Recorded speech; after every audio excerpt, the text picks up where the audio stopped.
I'm Chris. I'm also a developer at OVO-Energy, just like Victor. I want to talk to you a little bit today about Shapeless and how we can use it to transform data from one case class representation to another. So I'll start off giving you a little bit of context about why we might want to do this, what kind of use cases this has, and then I'll introduce some of the kind of fundamental building blocks that Shapeless provides that you really need to understand if you're going to be using Shapeless in anger. So we're going to look at HLists, generic, and LabelledGeneric. That's kind of introductory material, I suppose, and then we'll look at some slightly more complex transformations that you might need to do if your input case class and your output case class don't exactly match, the types don't line up quite right. And finally, we'll look at a library called Chimney, which kind of abstracts over this kind of shapeless, gory stuff and makes it a bit more user-friendly, a bit easier to use. So just a bit of context on why you might want to do these kind of transformations. So this is domain-driven design. So the kind of a central part of domain-driven design is that your domain models are the very core of your application. So right in the middle of your app, you've got your domain models, your unicorns, and that is what you reason about in your code. That should be the majority of the code that you write should be dealing with these.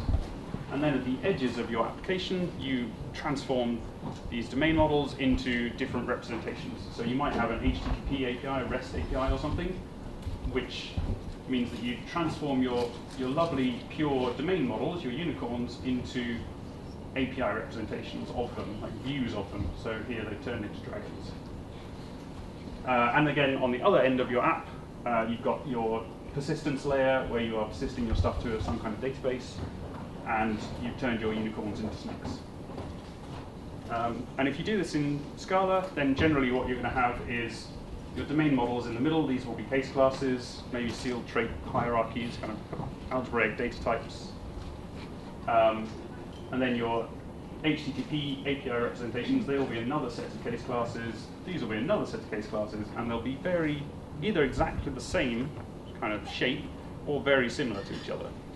So you can end up doing quite a lot of boilerplate in these translation layers, where you say like, this dot foo equals that dot foo, this dot bar equals that dot bar, ad nauseam.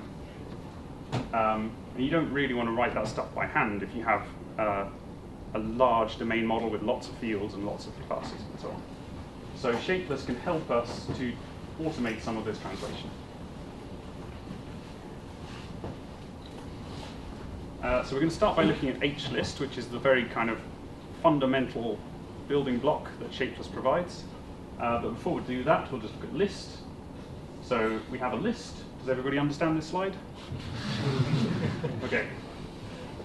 So we have a list containing a 1, 2, and 3, and the type of this is list of integer, where integer is the lowest upper bound, the lub, of the types of all the elements in the list. So here they're all integers, so the type parameter became integer. So something to note is that you can only have one type parameter here. So if you had like a string and an int in here, then you'd probably end up with product with serializable or any or something. Not very helpful. And also, it doesn't say anything about the length of the list. You just know that you've got 0 or more elements in here, and they are all integers. So we can do better than that, and that is what HList provides us. So here is an HList. Along the top, we've got the type of the HList, and then along the bottom, we've got the actual values, the data. So the values, we've got yeah, 1, 2, 3, true. And then it ends with this h-nil thing, which is equivalent to nil in a normal list. So we've got 3 elements in our list, and you can see that the type nicely mirrors the actual values in the list. So the type entirely encodes the types of all of the elements in the list. And as it's a list, it's obviously ordered. So if you had like 1, 2, 3, followed by yeah, followed by true, that would have a different type.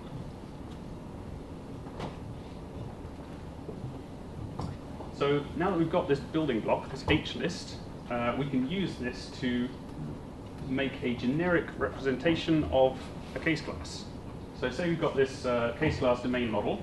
It's got 3 fields, a string, an int, and a boolean, just like we saw before. We can use Shapeless to convert between the case class representation and the generic representation, which is the HList.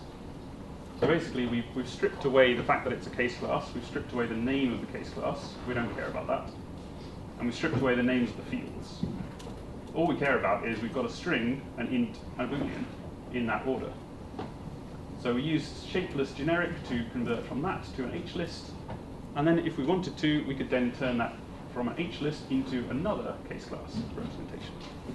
So down here we've got an API representation with the same types in the same order, string, int, boolean. They happen to have different field names, but we don't really care about that in this particular case. So Shapeless provides us the machinery to automatically convert from one case class via an HList to another case class. And we can have a look at how you actually write this in Shapeless. So you import Shapeless, got everything. We have an instance of our domain model case class here with the year 1, 2, 3 true. And then what we do is summon an instance of the generic type class for the domain model type, using this syntax here, generic of domain model. Once you've got an instance of this type class, you can call the to function, the to method on it. You pass in your case class instance, and it gives you back an HList. And then once you've got your HList, you can then go the other way. So we summon the generic type class for API representation. We call from, pass in the HList, and it gives you a case class.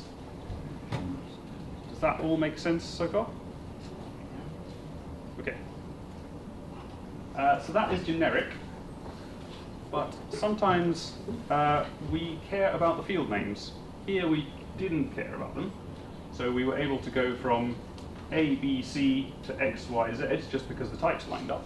But depending on your use case, you may or may not want to do that. So there is an alternative called LabelledGeneric. And here, how it works is it turns it into an HList again, but it actually encodes the field names into the types of these values, as we'll see in a second. So you maintain the field names in your type. You don't lose that information. And that means that you can control, you have more control over what case classes you can turn that into. So here we have API representation. The field names do not match, so we can't do this conversion. Shapeless won't allow it. It won't compile. Which sounds kind of restrictive, but in some cases, LabelledGeneric is what you want, and in some cases, generic is what you want. So if we summon an instance of LabelledGeneric for our domain model class, and we pass in our standard example, our year 1, 2, 3 true, I will get to the type signature in a second, ignore that for now, but the actual value, which some of you probably can't see at the bottom of the slide, it's just the usual HList. It's year, cons 1, 2, 3, cons true, cons HList. So the values in the HList haven't changed, but the field names are encoded in the type, not in the value. So the values are the same, but the types, which I will reveal now, they are a lot more complicated. So what is going on here? We have a combination of tagged types and literal types going on here. So we have, for example, the second one here, this integer. We have the int type tagged with a symbol which is tagged with the singleton literal type for the string b. So you don't need to worry too much about this, but the point is that the field name is encoded through some Shapeless magic into the type, so you don't lose the field name information when you're turning it into this generic representation.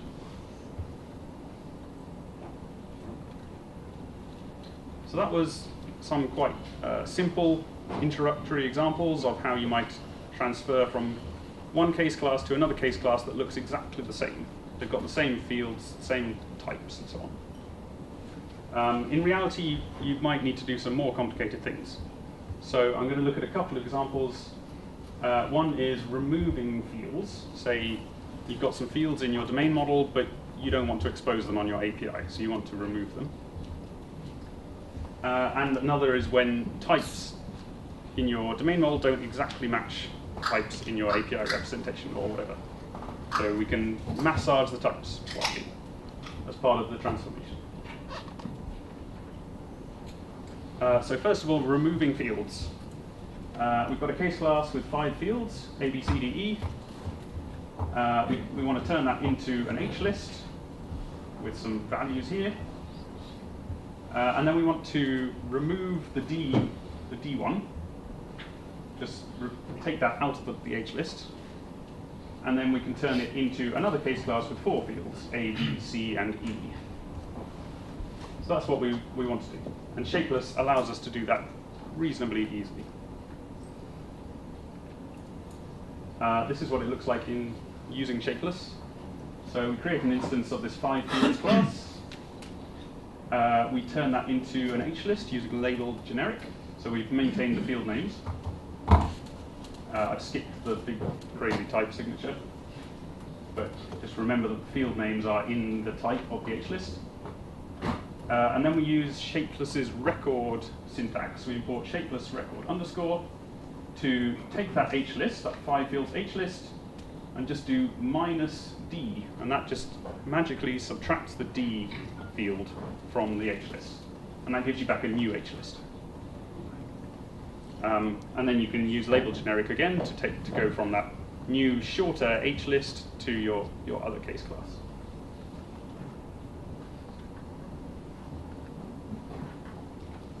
So that was removing fields. Once you understand how this record syntax works, it's pretty simple to do that.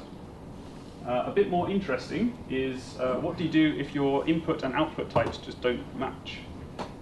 So in our domain model, we've got a string, an int, and a boolean, ABC. But in our API representation, we've got a string, an option of int, and an option of boolean. So we need to wrap these B and C up into options. We need to wrap them in sum so that the types match up. So what we want to do is turn our case class into a LabelledGeneric HList, and then transform, or massage as I call it, massage this HList into the correct types by wrapping fields in sum as appropriate, and then we can turn it into an API representation. So this is what we want to do basically. We want to look at each particular type on the input HList and the output HList and say, okay, well this one is from string to string, so we don't need to do anything, that's fine. This one is from int to option of int, so we want to wrap it in a sum. Boolean to option of boolean, wrap it in a sum. H0 to H0, nothing to do. So we kind of want to change the behavior of our function based on what its input type and output type is. And the way that you do that in Shapeless is with something called a polymorphic function, which has a pretty cool name, but it's not actually that scary. We just need to extend this thing called poly1, and then you define each of your cases as an implicit. So the simple case, the trivial one, is going from some type A to the same type A, like string to string. In that case, we don't need to do anything. We just use the identity function to just copy the value over to the output. And then the more interesting one is wrapping with option. So we're going from some field type, k, v. So k is the field name, and v is the value type. We're going to go from k, we're not going to change the field name at all, keep that the same, but we're going to wrap the value in an option. So that's how you write this. So we've got, yeah. Is this built in or you have to write it? This you have to write yourself. But I will show you later a library which makes it a bit more user-friendly.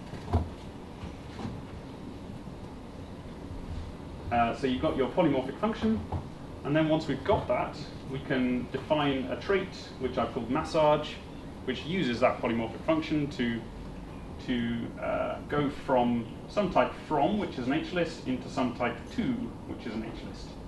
And it traverses through the HList and changes the types, like changes the values to make the types match as appropriate, using this polymorphic function that we just defined.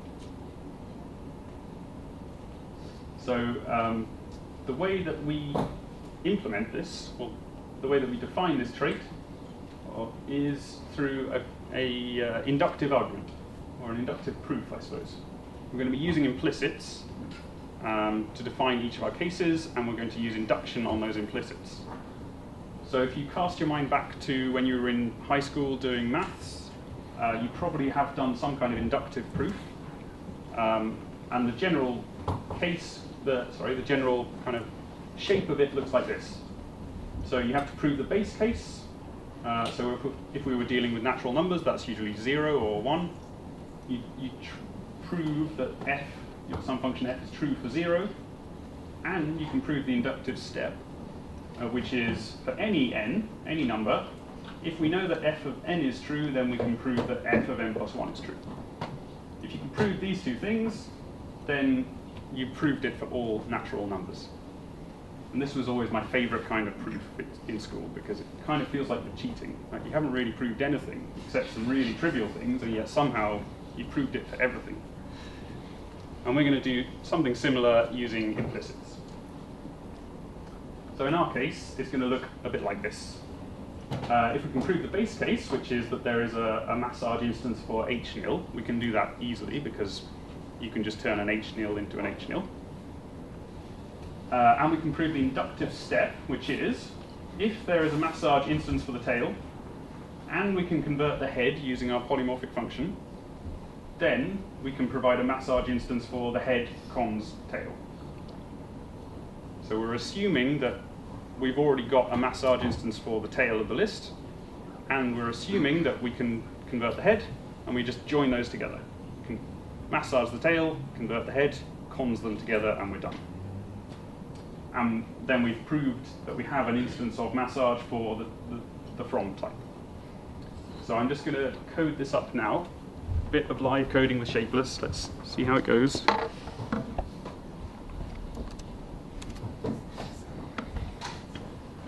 Okay, everyone see that? So we've got our polymorphic function up here.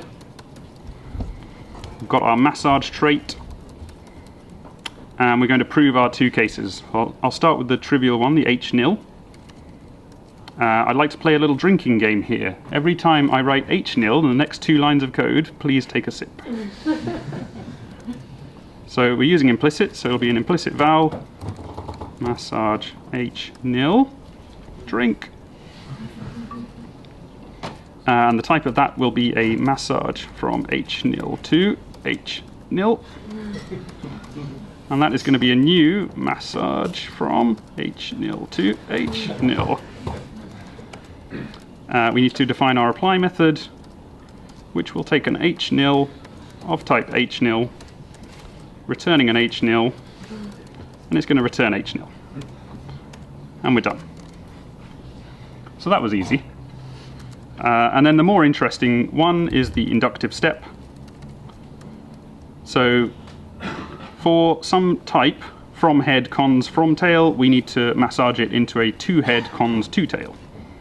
So we're going to have an implicit def, I'll call it massage h cons. I'm going to cheat on the type parameters. So we've got 4 type parameters here. We've got from, up, scroll up. Yeah. Okay.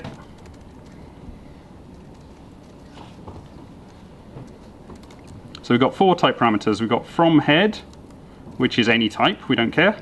From tail, which we know will be an HList. And then the to head and to tail, with the things that we're trying to massage it into.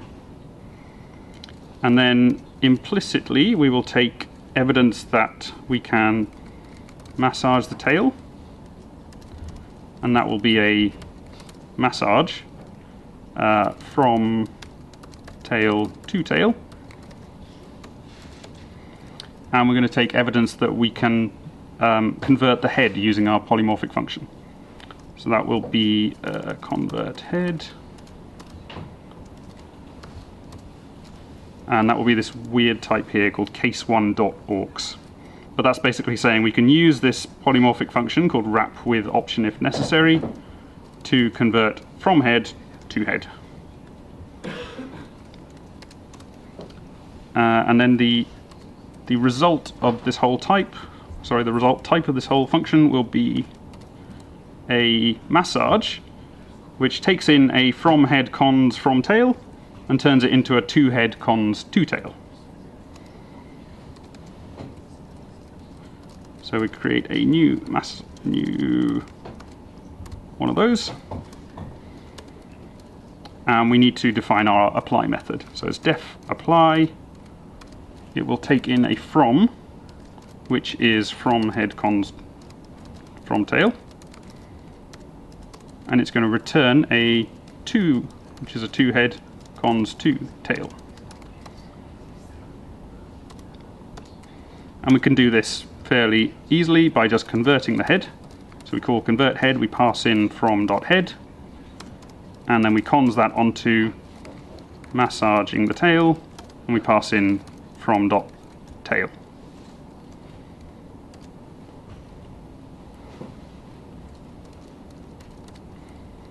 Hopefully that makes some kind of sense. And then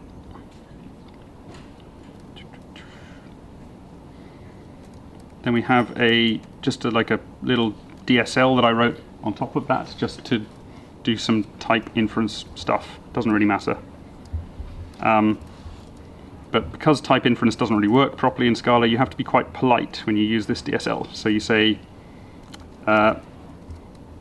you have a domain model instance here. You say massage the domain model to the API representation, please. And if I save that, hopefully I've got all of that correct, and we can call run.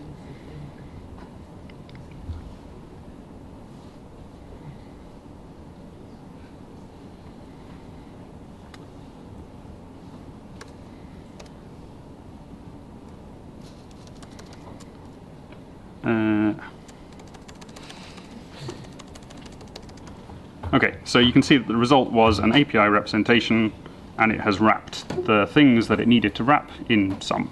So the types lined up.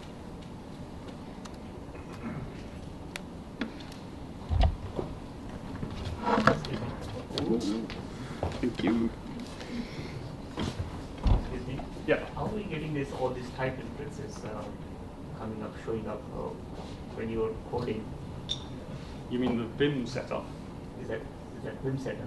Yeah, I'll explain later.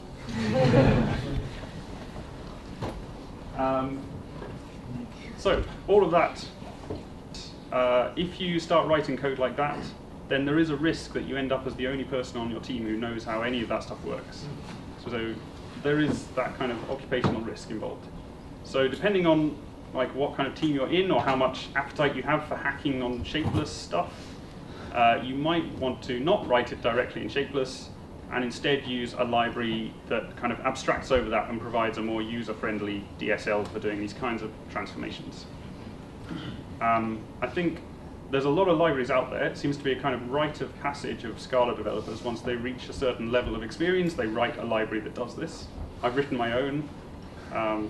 There's one called Hencan, there's one called Scala Auto Mapper or something, which was written by a colleague of mine. But I'm going to show you this one called Chimney. Some of these libraries just reject Shapeless and do it all by hand in macros. It's fun. I wouldn't really recommend doing that. That's what I did. It was quite painful. This one, on the other hand, this embraces Shapeless. So it uses Shapeless under the hood, but it kind of abstracts over it for you. So instead of writing one of these polymorphic functions, what you do is you write what they call a transformer.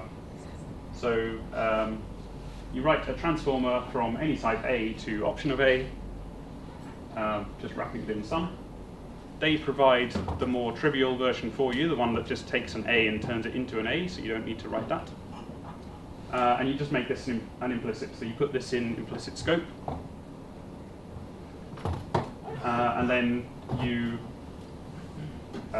create an instance of your domain model class. You call domain model.into, and then the type you want to transform it into, .transform. So it's just a one-liner.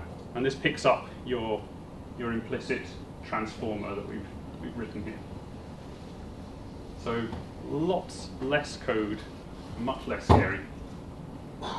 I don't really know how easy it is to debug if things go wrong, if it doesn't compile, because internally it's using Shapeless, so I assume it's going to surface some scary Shapeless errors if things go wrong. But in the happy path, it's just this. And I won't bother showing you this running, but there is an example of this in the sample code on GitHub if you want to play with it. So that's all I have. My slides are online. The code is online. If you want to learn more about Shapeless, then Dave Gurnell's book is the place to go. And this library is available here. There's good documentation for it. Any